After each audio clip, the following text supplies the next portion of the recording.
Good evening, everyone. Welcome to the Coalition to Stop CO2 Pipelines weekly Thursday night organizing meeting. Tonight, we're going to learn about the Power Act. This is a bill that, if it's passed by the General Assembly, will regulate hyperscale data centers here in our state. Scott Allen of the Citizens Utility Board and Samira Hanessian of the Illinois Environmental Council will walk us through the highlights of the bill. Both are with the Illinois Clean Jobs Coalition, the driving force behind what I think is a groundbreaking bill. Scott, why don't you tell us why it matters that these unregulated data centers are making their way into Illinois? I'm sure everybody is aware that data centers are really messing things up in a lot of ways. The first and most obvious way, at least from a Cub perspective, is we're concerned about already increasing utility rates. And now we have this new threat that we face. And you can see from this map that it's not just Illinois, it's elsewhere in the Midwest. And our grid, we are all part of this grid down here and where I am, and Pam, and all of us in Central Illinois are all part of this grid that kind of takes up this region. And then Chicago and Northern Illinois are part of this region. So we're all connected. So it doesn't matter where a data center lands so much. If it lands on our grid, it's going to affect us. And that is exactly what has been happening.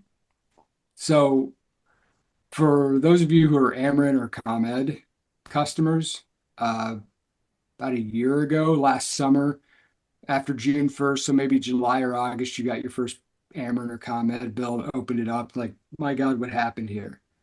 Things got really expensive. Why is that? Well, that happened because what are called the capacity market. So the auction that ensures that power plants are out there prepared to turn on and generate more energy than we would normally need when we see really hot days and our demand spikes. Those auctions that run in the spring, so right about this time, they went crazy because of all of that data center craze out there, the speculation, the testing of the waters that data centers are coming, not just to Illinois utilities, but Missouri utilities and Indiana and all of the other states on these grids.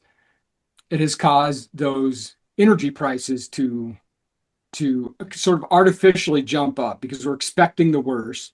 And if our supply gets really constrained, energy becomes much more valuable in those auctions. And so that's kind of what we're preparing for.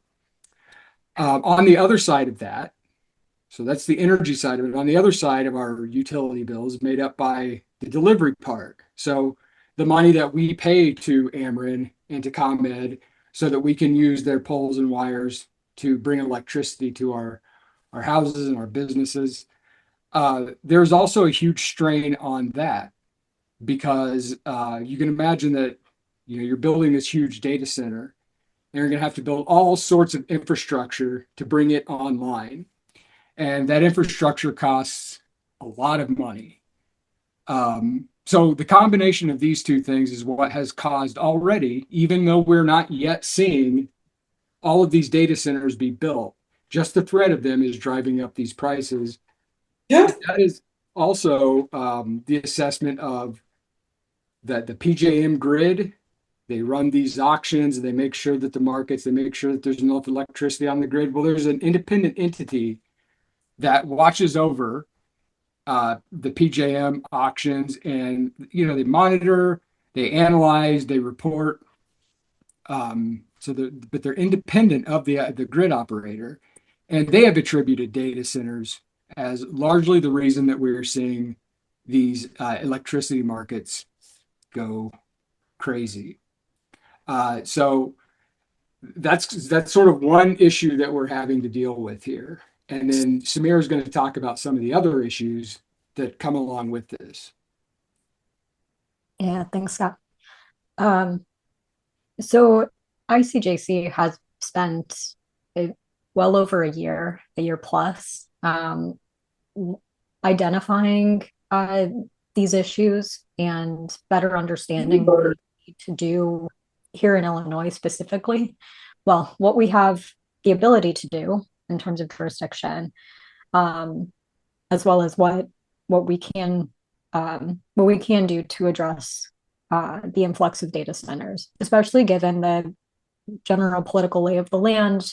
We're in a state where our governor's been very clear that data centers are welcome to deploy here. And they have already existed, as Scott showed in an earlier slide on the map. But we really are in this place of an intense influx at one given time where our grid cannot handle that added demand. And so really one of the major energy concerns that we've identified through modeling, through analyses, most recently, the Union of Concerned Scientists published a report that really echoes the sentiment that data center load growth not only results in Illinois failing to meet CEJA's goals, but also resulting in very dramatic pollution control issues, particularly from continued use from coal plants. If we don't rein in like diesel backup generation use, and also ensure that we are sticking to our clean energy goals as a state, and that our fossil fuel plants are not provided any leniency to stay active in order for data centers and the rest of the state to be able to meet the energy demand. Air pollution is a really big issue with those backup generators. And when we're talking about scope here, I've gently monitored some of the applications from projects online through the IEPA's portal, and one project easily can have 14 diesel backup generators, which is a lot for one site. And we're not even necessarily talking about some of the larger data centers out there in terms of scope. Water use is another identified area that raises concern. These larger data centers can use between 1 to 5 million gallons of water per day. That's been identified by Alliance for the Great Lakes in their analysis. And overall, there's just a real lack of transparency, not only on the water use side, but also energy use from data centers, which makes it very hard to regulate them, and also why we're not seeing more rigorous local regulations across the state for these large data centers, because it's very hard to be able to say exactly how to regulate them if we don't know what their energy and water use is. Next slide, Scott.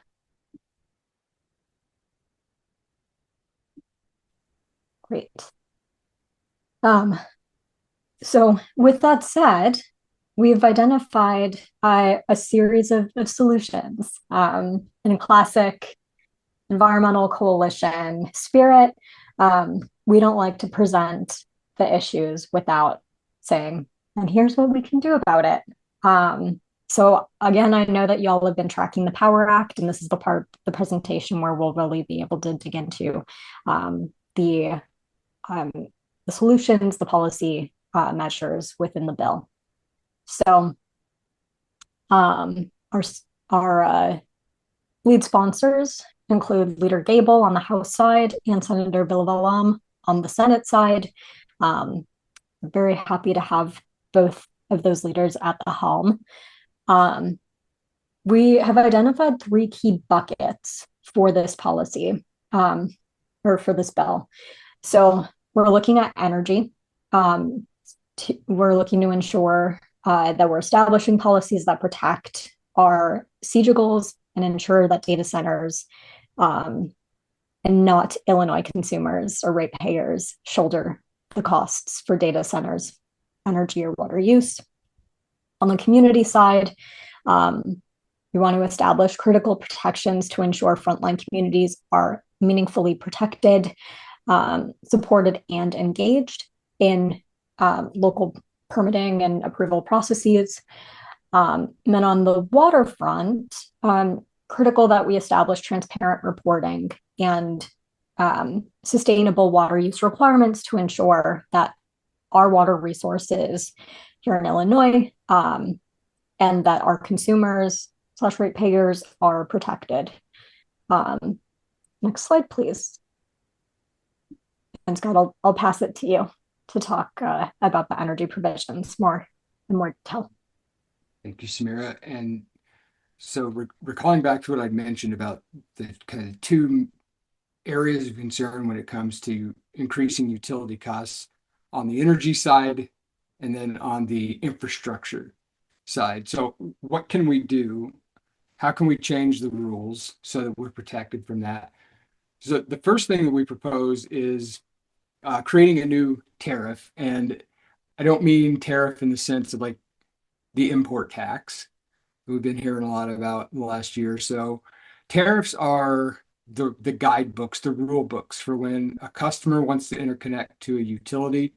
The tariff describes everything about that connection, who pays for the cost of that, how those costs are recovered, the formulas, all of that stuff is covered in a tariff.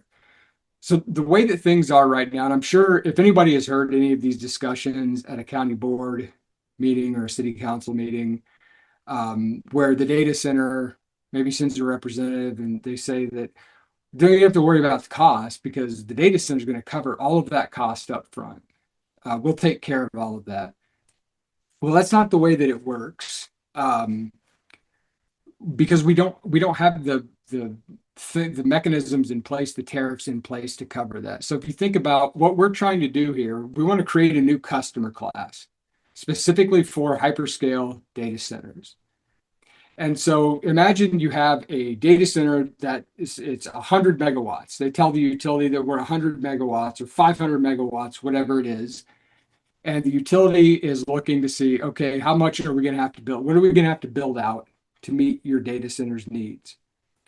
And so the utility starts spending and planning. They start buying stuff, transformers and poles and wires and substations.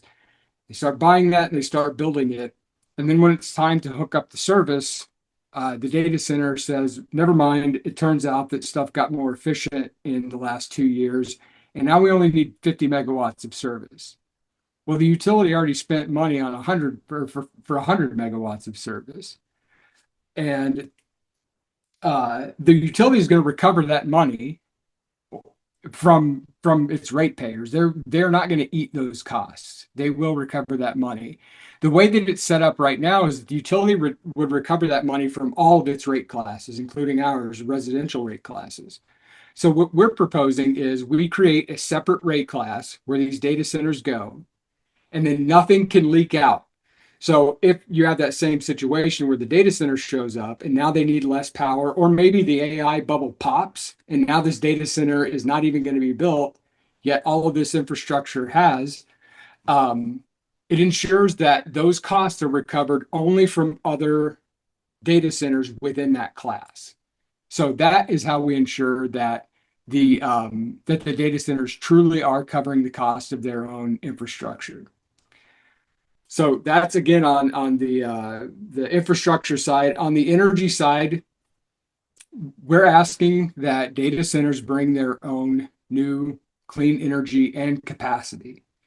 So what do they need to run their operations 24 hours a day, 7 days a week, every day of the year? The energy that comes is delivered to them, but also what resources they have available for when that regular energy usage isn't cutting it anymore. They need to bring that as well.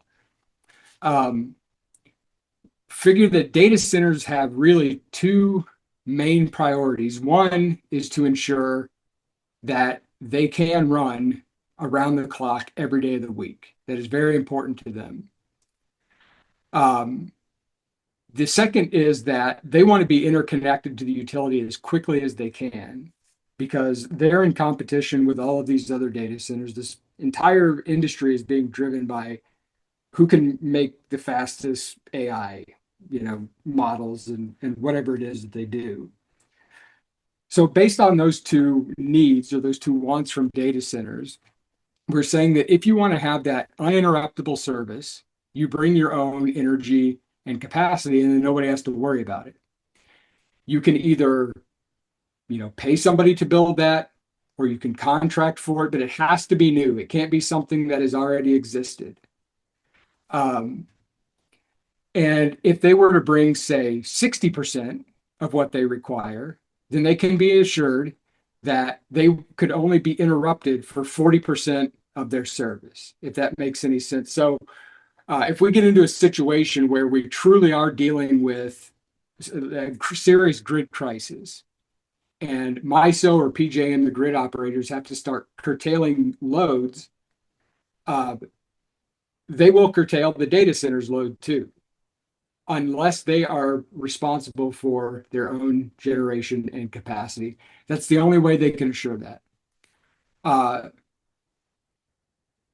That's also an incentive for them. If they bring their own clean energy, they are allowed to cut in front of the line. So when a utility looks at how many data centers are in our queue asking for interconnection, it could potentially take years to get around to the person who's bottom on that list. So if you want to get to the front of that line or closer to the front of that line, you have to demonstrate to the Commerce Commission that you have a plan to bring at least some of your own energy and capacity. And if you don't bring that, you get put further back in the line and you risk getting shut off if rolling blackouts happen, say. So those are the two enticements. Now, this is only applying to our investor-owned utilities, ComEd and Ameren. And if anybody knows me, they know that I care a whole lot about the unregulated utilities in the state, the municipal and co-op utilities. There really are far fewer rules for these utilities. And we're not proposing to regulate municipal and co-op utilities. They self-regulate. They regulate at the local level. What we want to do is ensure that they are not putting their own ratepayers or members and owners at risk by inviting a data center in and not having those rules of the road for interconnection set up. And then you have this data center go under, and suddenly now you got a co-op that only has 7,000 members, and they're on the hook for $500 million worth of infrastructure. Or they're in a situation where their supplier is not able to meet all of the demand of that data center. So we're just asking that these publicly owned and member-owned utilities show to their members and to their ratepayers that they also have a plan in place to meet the needs of these data centers, and that these data centers can also meet their own needs eventually. And it's not a small. We have far fewer ratepayers, people who are customers of municipal and co-op utilities. But you can see this is just a map of the co-ops in the state, not the municipal utilities, and they cover huge swaths of the state. So I think what I fear the most is we create a situation where Ameren and ComEd have these really strict rules for interconnection, but then a data center says, but we have these utilities that aren't regulated that have no rules. So how about we just go over there and hook up over there? I'm not saying that all data centers are going to choose to do that. I fear that it could create a bit of a funnel, though, to these unregulated utilities unless they are also prepared. And Samira, I think I would give it back to you.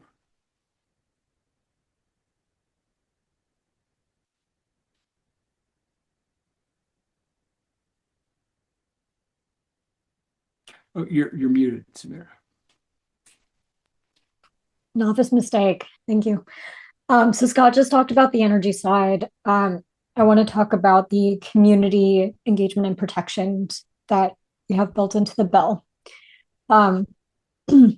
First and foremost, as Scott had mentioned about data centers feeling the need that they need to operate 24/7, it's really important that we close data centers 24-hour free pass for backup generation, and only run their backup generators in emergency situations. So essentially putting a cap on how long that the fossil-based backup generation can run. I think we have like a 3-hour limit, if I'm remembering correctly. And this ensures that we're leaning into the Beyonce framework, that data centers are mostly operating on clean energy sources. Another component here is ensuring that new data centers applying to get project approvals, developers with data center projects seeking approvals would need to either pass a cumulative impacts assessment if they're looking to stand up shop in an environmental justice community across the state. That would be assessed by the Illinois EPA. And essentially if a CIA, so cumulative impact assessment, would need to demonstrate that a data center moving into an environmental justice community would essentially do no harm, and not further exacerbate pollution burdens in that area if it were to set up shop. So either have a CIA or must be more than 3 miles outside of a community, environmental justice community. So those are the options. And then we've been talking a little bit about the need for transparency. So there is a piece around transparent public engagement and community benefits. And this is ensuring that local community where a data center, where a developer is interested in standing up a data center, would need to engage a community through their process, their approval process. And that would include a community benefits agreement without NDAs, without non-disclosure agreements. It would also ensure that a community is given public notice alongside any permit applications for a project. So this does a few things. One, ensures that local residents in a community where a data center is being proposed are not finding out about it in the news randomly, but that they're properly notified that a permit has been filed, an application for a permit has been filed. It also ensures that the developer is not engaging in non-disclosure agreements. So we want to make sure that there is transparency around any deals that they're making, as well as CBAs. And a community benefit agreement is not super clearly defined within the Power Act itself, because any CBA will be designed at the local level. So really leaving it up to municipalities, local villages, and the community itself to determine what a strong CBA would look like for them. And finally, establishing a hyperscale data center public benefits and affordability fund. So all data centers would need to pay annually into a restricted fund to support low-income bill assistance and home weatherization programs, as well as environmental justice grants. So essentially having data centers pay into LIHEAP and other energy efficiency programs. So just closing the loop on other ways that we can further our clean energy resilience, as well as making sure that they're good neighbors, and that ratepayers aren't putting the bill for their costs, but that they're being additive and contributing positively. Next slide, please.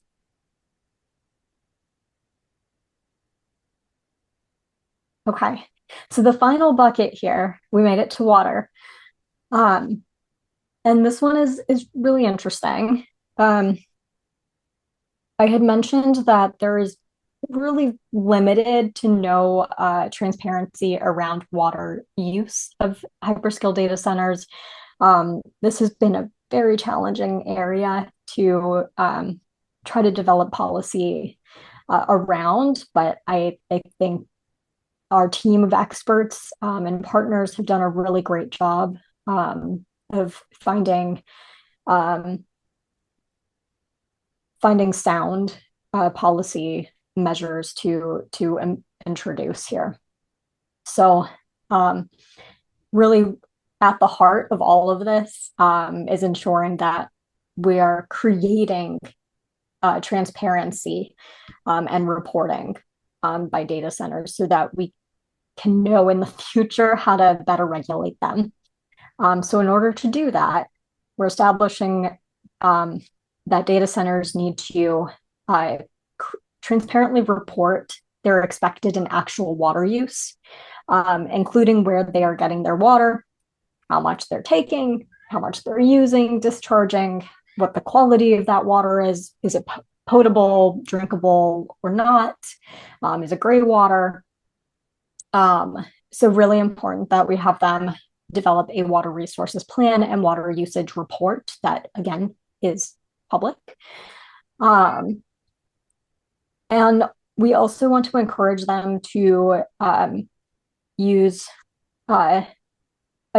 efficient water cooling. So cooling is the largest driver of water use for data centers. Like water is used both to cool the system and also around energy use. And there are various ways that water can be used for cooling. And so in the bill, we would require a cooling water alternative assessment to identify cooling alternatives that are at least as efficient as closed loop cooling, which means that it's a closed loop system. Water isn't just getting pulled into the system and then expelled in one sweep, but it's reused and circulated. And that's been determined to be the most effective so far water cooling method for data centers. So we are trying to use that as a baseline for efficiency. We also want to see a water impact report and dashboard. So the Illinois State Water Survey uses the data centers, would use a data centers plan, that water resources plan mentioned above, to model and report on the anticipated impacts of shared water resources. So we don't only want transparency around water use, but we also want to ensure that that information is going somewhere and being translated effectively so that they can actually, their water use can actually be addressed and further regulated. So the last piece here is establishing an IEPA water impact permit.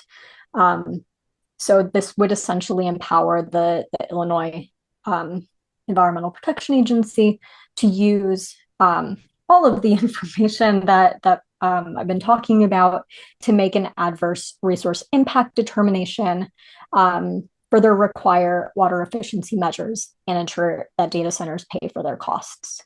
So again, starting at establishing transparency of water use through a plan,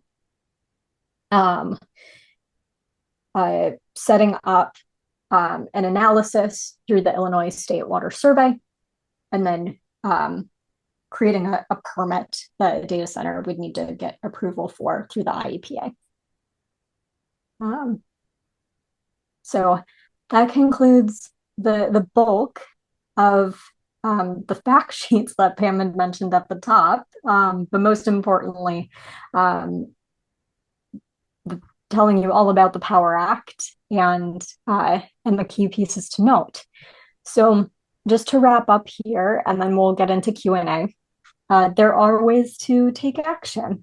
Again, don't want to tee up a problem and leave everyone sad on a Thursday evening. So we have a bill. We talked about some of the solutions in that bill, and these are ways to get involved and support the work and get the Power Act passed. So we have an action alert in that first link. Letter, an email basically will be sent to your legislators, urging them to sponsor. And then we have 2 lobby days this year. Super exciting. Power Act will come up at both of them. On April 8th, we are targeting just the House, so just state representatives. And then on May 30th, which is the day before the last day of session, it's a Saturday. It's going to be a party at the Capitol. We will be targeting both House and Senate. And I'm dropping links in the chat just for easy access for folks. I'm happy to answer any questions. Thank you, Samira, and thank you, Scott.